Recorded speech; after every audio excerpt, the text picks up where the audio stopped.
Have a nice day to you, Mom. I am Rizalea Piroble from Ped8 FSM 2F. So today I'm going to make a teaching demonstration. So the topic that I will discuss is all about baking. So good morning, class.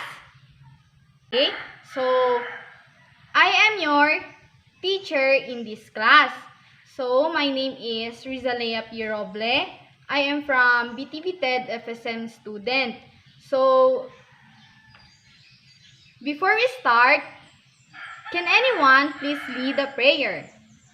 Okay, so Miss Reyes, please lead a prayer. Okay, thank you. Thank you so much, Miss Reyes. So, how are you today, class? Okay, very good. Okay, for our attendance, is there any absent for today, class? Okay, very good. So, we will proceed to our rules and policies to follow. So, in this classroom, we have some policies and rules. So, these are first is observe silence. So, observe silence, it means you should turn down your noise so you can observe your silence easily. So, next, listen carefully. So, when we say listen carefully, you will listen especially when a teacher talking in front of you or I am talking in front of you. So, next is follow instructions. So, following instruction is this is you need to practice in your daily life. So, this is more important. Next, respect each other. And then, the last one is be on time. So, be on time is very important when you come to school. So, is it clear, class? Okay, very good. So, for our review, can you still remember our lesson last meeting? Okay, very good. So, anyone will recap what is all the lesson about? Okay, very good. So, now, let us move to our new lesson. But, before we start our new lesson, we will have first an activity. Are you familiar with 4 picks 1 word, class? Okay, very good. So, I have here some pictures to show you, which is you only need to guess for the 4 pictures and answer the correct word. Okay, so first picture is this. So, yes, Miss Reyes, what can you say about this picture? And, okay, very good. So, this picture shows muffin. Okay, very good. So, the next picture. Okay, Miss Diaz, how about this picture? What can you say about this? Okay, very good. It is mixing. This picture shows a mixing. Very good. The third picture. So, what can you say about this picture? This picture shows flour. So, very good. Okay, next. Yes, Miss Reyes. What can you say about this picture? Okay, very good. This picture shows baking pan. So, here are the different types of baking pans. Okay, for the last picture, what can you say about this picture and this word? So, very good. This picture shows bakery. So, thank you so much, student, for your cooperation in our activity. Okay, very good. everyone got the correct answer. Okay, so another activity. Before we start our lesson, let us unlock first these following words or letters. So, I will let you read the meaning of the following words and you will guess what is the unlocking words. So, here. So, yes, Miss Diaz, please read the meaning. Okay, very good. So, what is the unlocking word? Anyone? Anyone? Okay, very good. Word is cookie. So, the cookie, it is a sweet, handheld, small cake with a flour base. So, that is for number 1. So, for number 2, yes, Miss Reyes, please read the meaning. Okay. Okay, so thank you so much. So, for you, what is the unlocking words or letters? Is the unlocking words or letter? Okay? So, very good. Eggs. The eggs can perform many tasks for a recipe. So, the egg can perform many tasks of a recipe, including thickening, blinding, leavening, coating, and drying, and etc. Okay. The answer is eggs. So, for number 3, yes, please read the meaning. Okay, very good. So, for you, what is the unlocking words?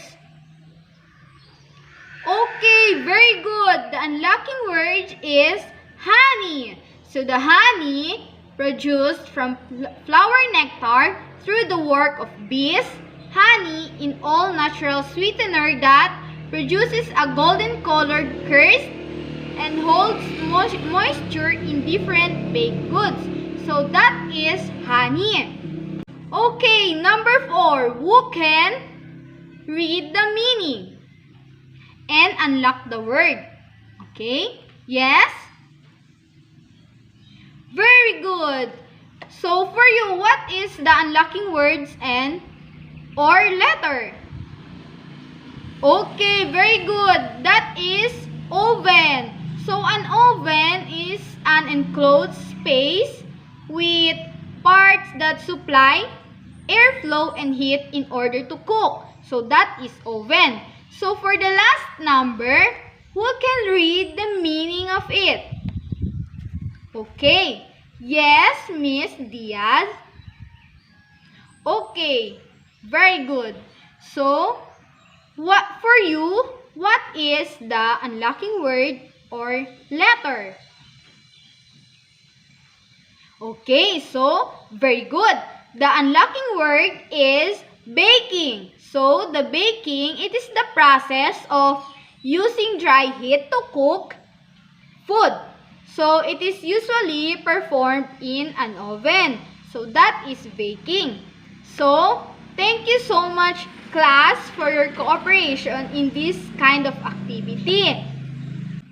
Okay, class, another activity which is individual. So, now I will show you a picture which you need to find out what is it and where can be used. This would be your own opinion. So, if you want to answer, please raise your right hand and say, permission to speak, ma'am. Okay, class? Okay. So, the first picture I will show you is this. So, what is this? Yes, Miss Reyes. Okay, very good. This is dry measuring cup. Okay, next. How about this? Okay, yes, Miss Gutierrez. Okay, very good. This is liquid measuring cup. So, why do we need need these kinds of tools in baking? Okay, very good. How about this? Yes? Okay. This is mixing bowl. So, where do we use this? Okay, thank you so much. So, next picture is, how about this? Okay, very good. This is electric hand mixer. So, this is used to mix, for example, an icing. So, thank you. Next, the last one is this. So, yes, what is this? Okay, very good. This is baking pan used to bake a cake. Very good. Okay, that is the last one. Okay, very good class. You all got the correct answer. Thank you for your cooperation. Give yourself a 5 claps. Okay? So, for our discussion, we will proceed to our discussion. So, based on the picture I have shown you, what do you think is the lesson for today? Okay, very good. So, our lesson for today is all about practice common terms used in baking. So, I have a question. Okay? So, give me other utensils that is used in baking. Okay, very good. So, we'll proceed to our lesson. So, our lesson is all about common terms used in baking. So, you will read the meaning and I will discuss what is it. Okay? Okay. So first is all-purpose flour. So please read. Yes. Okay, thank you so much. So the all-purpose flour is commonly used in homes for noodles, cookies, cakes, quick breads, pastries, and certain yeast breads. So, the all-purpose flour usually suitable for most purposes such as in baking, cooking, coating meats, vegetables, and as a thickening agent for sauce and gravies. So, the all-purpose flour also, it contains an average amount of protein. So, why would we choose all-purpose flour for baking? So, because all-purpose flour is great for baked goods but not delicate baked items such as cookies, cakes, and pastries. So, it can be used as a subtitle only for various baking recipes. So, that is the all-purpose flour all about. Okay, let's proceed to our next. The next is baking pan. So, please read. Anyone? Okay, thank you so much. So, the baking pan is a pan of any shape or size that is used to bake cookies, pies, breads, biscuits, cakes, or especially baked goods. So, the baking pan is used to bake cookies. So, today, they are usually made of light to heavy gauge steel. Although heavy gauge aluminum is used in the construction of two-layer insulated baking pans. So, baking pans, there are 5 types of baking pans. So, here are the 5 types. We have round pan, square and rectangle pans, sheet pans, loaf pans, and band and tube pans. So the round pan, it is usually used for baking cakes. So these are often made from aluminum, and it is also versatile enough to be used to make a variety of goods, baked goods in a pinch, from brownies to cheesecakes. So while the square and rectangular pans, they can be used to bake brownies. So the sheet pans is a baking tray, or a baking sheet is a flat.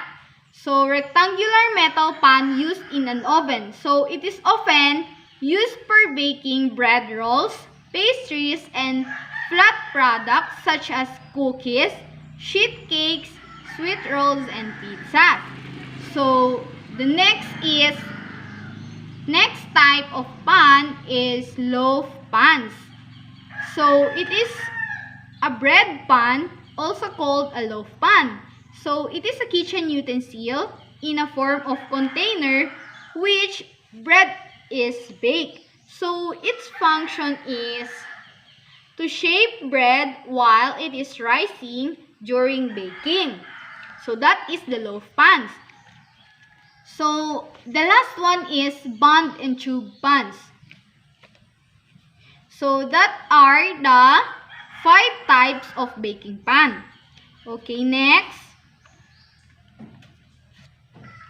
Next is bread flour. Okay, please read. Okay, thank you so much. So the bread flour is the preferred flour for those who use bread machines to bake bread. So the bread flour is an unbleached wet flour that is high in protein. So the wet bread flour is high in protein, which aids in the development of better yeast bread. So it is used for raised bread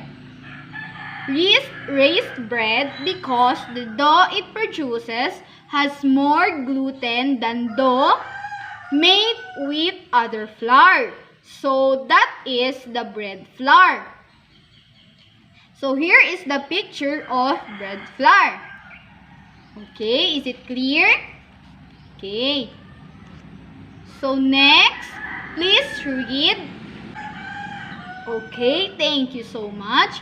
So the butter, number 4 is a butter. So the bakers use butter on account of its flavor and its facility for creating crispness, flaky layers, flavors, tenderness, and a golden brown color. So that is the butter. So why do bakers usually use butter? So why do bakers usually use butter? Okay, because it is giving richness, tenderness, and structure to cookies, cakes, and pies and pastries. Besides, it is also being delicious. Okay, so that is the butter. Okay. The last one is cake flour. Who can read? Okay. Okay, very good. So, cake flour. It is a low-protein flour that is silky and fine in texture that can be used for pastries, cakes, cookies, and certain breads also. So, it can be also used for cakes, cookies, and breads. So, the cake flour is ideal for baked goods with a tender texture due to its low gluten content, which make easier to achieve its lighter, tender texture with it is when baking delicate sponge, cupcakes, muffin, and cupcake pastries. So that is the cake flour. So now I am going to call a name to answer my questions to know if you understand my discussion and if you are listening to me. Okay? Okay, very good. Okay? Yes, Miss Reyes. What are the 5 types of baking pans? Okay, very good. The 5 types of baking pan are round pan, square and rectangle pans, sheet pans, loaf pans, band and tube pans. So, very good. Okay, next. Miss Gutierrez, give me at least 3 common terms that is used in baking. Okay, very good. We have baking pan, cake flour, and bread flour. Very good. Okay, for the next, give me the definition of cake flour. Yes, Miss Diaz. Okay, very good. For the last question, why do bakers usually use butter? Yes. Okay, very good. Okay, for your activity, which is individual, it is only jumbled letters. So, you only need to arrange the jumbled letters of the clue words in the box and write your answer on the space provided. I will give you only 5 minutes to answer the activity 1.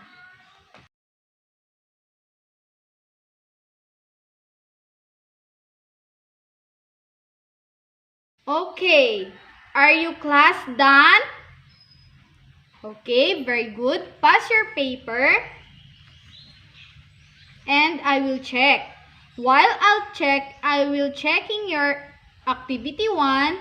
You have also to answer the activity 2, which is you need to write T if the statement is true and F if the statement is false.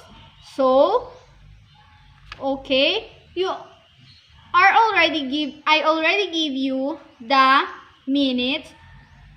In activity 1 is 5 minutes. So for the activity 2, it is 5 minutes also. 5 minutes also. So activity 2, we have 1 and 2. So 2. Here for number 2, identify whether it is utensils or ingredients. So write only U if it is utensils and I for ingredients. So it is very easy if you listen carefully.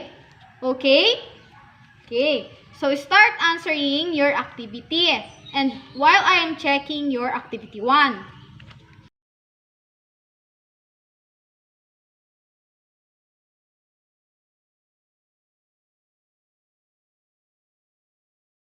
Okay, class, are you done? Okay, very good. So, for your activity 1, everyone got the correct answer. Very good. Give yourself a clap.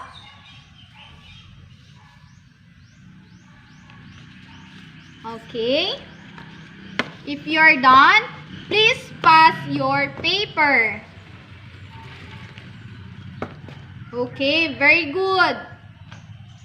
So, before we dismiss, I will give you an assignment for you to answer at your home. So, for your assignment, this would be list at least 5 utensils and 5 ingredients used in baking. Is it clear? Okay, very good. So, This is your assignment to be passed on Monday. Thank you so much guys for your cooperation. So, hope next meeting you are still listening and cooperate with my discussion. Okay, thank you so much and God bless you always. That ends my teaching demonstration.